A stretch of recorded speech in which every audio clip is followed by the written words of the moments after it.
My wife cheated with her arrogant boss to humiliate me, so I turned the tables and ruined them both. Hey Reddit.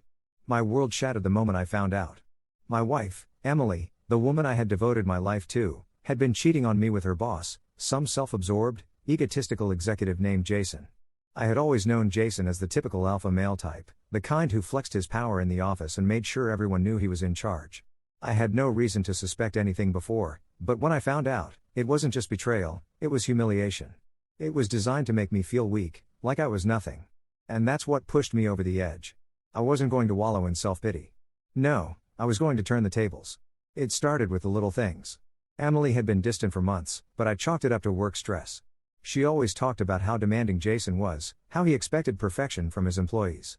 I assumed she was just overworked. I had no clue that she was seeing him behind my back, that their late meetings and business trips were just excuses to indulge in their twisted little affair. The truth hit me like a freight train when I saw the messages. I wasn't snooping, I trusted her too much for that. But she had left her phone on the kitchen counter while she was in the shower, and a message popped up. A single line from Jason: "Last night was incredible. I can't wait to have you again." My heart stopped. My stomach dropped. I felt like I couldn't breathe. I wish I could say I confronted her immediately, but I didn't. I needed proof, undeniable proof, before I made my move. So I waited. I played dumb. I started paying closer attention to her habits, to the way she'd smile at her phone, the way she always seemed to be in a rush to leave the house, the way she suddenly started dressing up more for work. It wasn't long before I had all the proof I needed. Hotel receipts. Secret phone calls. A second, hidden email account. She wasn't even trying that hard to cover her tracks, because she didn't think I'd ever suspect her. But the worst part? It wasn't just an affair. She was laughing at me behind my back. I found emails where she and Jason mocked me, calling me pathetic, weak, clueless. Jason bragged about how he was showing her what a real man is. Emily had replied, "He's so naive, it's almost cute." That's when I knew this wasn't just about love or lust. This was about humiliation. They wanted me to be the fool, the loser, the joke. I refused to let that happen. I could have confronted her, screamed, cried, begged. But that's what they expected. No, I wanted something better. I wanted revenge. And I wasn't just going to expose them, I was going to destroy them. First, I secured everything. Our finances. Our assets. I made sure I had legal backing before I took my next steps. Luckily, my best friend was a divorce attorney, and once I told him the situation, he was more than happy to help me strategize. Emily thought she had all the power, but she had no idea that I was already pulling the strings behind the scenes. Next, I went after Jason. See, he wasn't just some high-powered executive. He was married too. And his wife, Claire, had no idea what was going on. I made sure she found out, anonymously, of course. I mailed her a neatly organized folder filled with all the evidence she needed. Screenshots. Photos. Receipts. She didn't just confront Jason, she tore him apart. She kicked him out, froze their shared accounts, and filed for divorce within the week. Then, I hit them where it hurt most, their reputations. Jason prided himself on being the golden boy of his company, but I had something he didn't: dirt. With a little digging, I found out he had been using company funds to finance his little trysts with Emily. I compiled the evidence and sent it straight to the company's board of directors. The fallout was immediate. An internal investigation. A scandal. Jason wasn't just fired, he was blacklisted. No high-ranking executive position would touch him now. Emily, on the other hand, had no idea what was happening until it was too late. She came home one day to find all her belongings packed. I handed her the divorce papers without a word. At first, she tried to play dumb, acting like she had no idea why I was doing this. Then, when she saw the proof, her face drained of all color. She stammered, tried to apologize, tried to spin some sob story about how she had fallen into temptation. I didn't care. "You didn't just betray me," I told her. "You made me a joke. You laughed at me with him. You don't get to cry now." And then I dropped the final bomb. "Oh, by the way, Jason's wife knows everything. And he's unemployed now. Good luck." The moment she realized Jason had lost everything too, her expression crumbled. She had thrown everything away for him, and now he had nothing to offer her. I saw the panic in her eyes, the sheer horror as reality set in. She had destroyed our marriage for a man who was now nothing more than a disgraced ex-executive with no job, no money, and no wife. She begged. She sobbed. She told me she had made a mistake, that she still loved me, that we could fix this. I just smiled, shook my head, and walked away. But I wasn't done yet. Because there was still one more thing left to do. Jason and Emily thought they had won. They thought they had humiliated me, crushed me, made me insignificant. But I wasn't the one left jobless. I wasn't the one who had to scramble for a place to stay. And I wasn't the one who had to face the world knowing that my entire life had collapsed because of my own arrogance. The best part? I wasn't even close to being done. Because what I did next made sure that neither of them would ever recover from this. Update. After everything came crashing down on Emily and Jason, I expected some fallout. What I didn't expect was just how fast their lives would spiral out of control. Jason, once the confident, untouchable executive, was now a broken man. His career was over. The company he worked for didn't just fire him, they made an example out of him. The internal investigation into his financial misconduct revealed even more dirt, and his name was practically radioactive in the corporate world. No respectable company wanted to be associated with him. Even his former colleagues, who once admired his so-called alpha dominance, distanced themselves immediately. And Emily? Well, she quickly realized that the grass wasn't greener on the other side. She thought she was securing a better life by being with Jason, but once his empire crumbled, so did her illusion of stability. She tried reaching out to me again, first through texts, then through calls, and finally through mutual friends. At first, she played the remorseful card, telling everyone how much she regretted her actions, how she had made a terrible mistake, how she wished she could turn back time.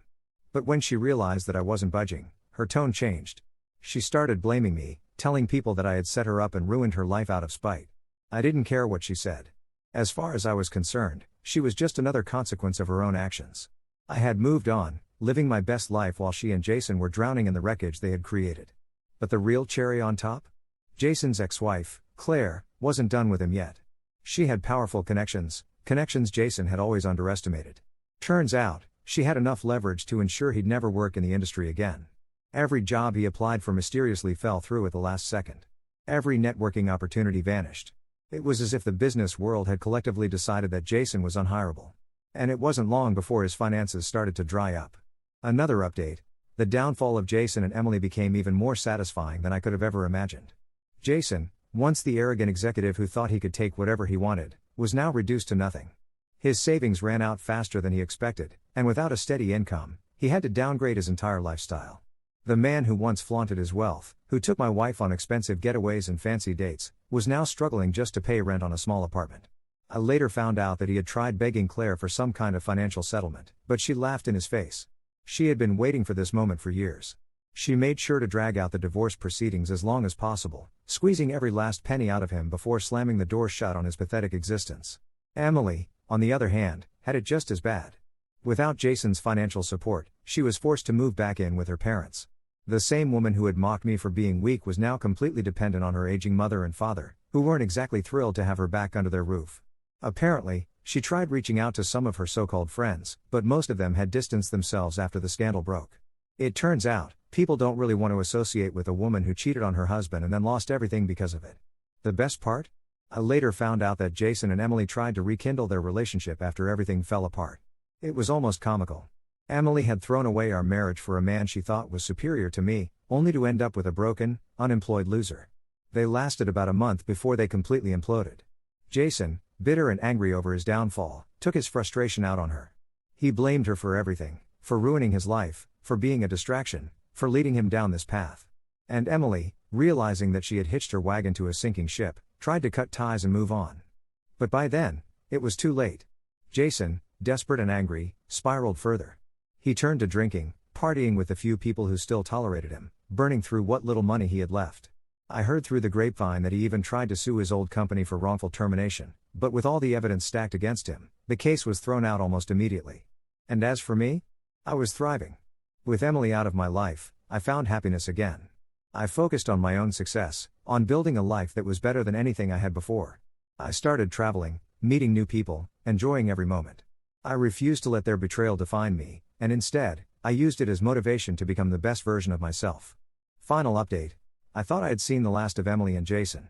I truly believed that after everything, they would just fade into the background, becoming nothing more than distant memories of a past life I had left behind. But fate had one last twist in store for me. One day, out of nowhere, Emily showed up at my doorstep. I hadn't seen her in months, and honestly, I never wanted to see her again. But there she was, standing on my porch, looking nothing like the confident, smug woman who had once thought she was better than me. She looked tired, defeated, desperate. I almost didn't recognize her. She pleaded with me to hear her out, to just give her a few minutes to talk. Against my better judgment, I let her speak. She told me everything, How Jason had completely abandoned her, how she had nothing left, how she had made a huge mistake. She even had the audacity to say that she still loved me, that she wanted to fix things, that she believed we could have a second chance. I almost laughed in her face. She wasn't sorry for what she did. She was sorry for the consequences. She didn't want me, she wanted stability, security, a way out of the mess she had created for herself. I didn't give her the satisfaction. I told her she was nothing to me now. That she had made her choice, and now she had to live with it. I shut the door in her face, and that was the last time I ever saw her. As for Jason, I later heard he had completely hit rock bottom. The last I heard, he was couch surfing with some distant relatives, barely scraping by. The once mighty alpha male, the man who thought he could take whatever he wanted, was now just another forgotten nobody. And me? I moved on. I thrived. I built a new life, free from the toxic weight of betrayal. I found success, happiness, and most importantly, peace. And in the end, that was the greatest revenge of all.